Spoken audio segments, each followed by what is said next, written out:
Go to our website www.posbox.in and navigate to Downloads page of model PB80BT-L.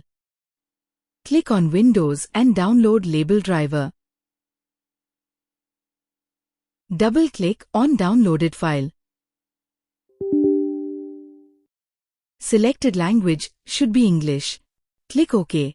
Click Next. Click Next. Here USB is already selected. From drop-down, select Model 3-inch series. Click Next. Printer installation is completed. Now go to Settings. Click on Bluetooth and Devices. Click on Printers and Scanners. Here you can see that 3-inch series printer is installed. Click on that. Now, go to Printer Properties.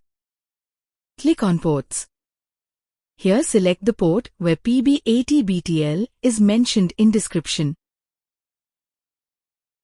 Click on Apply.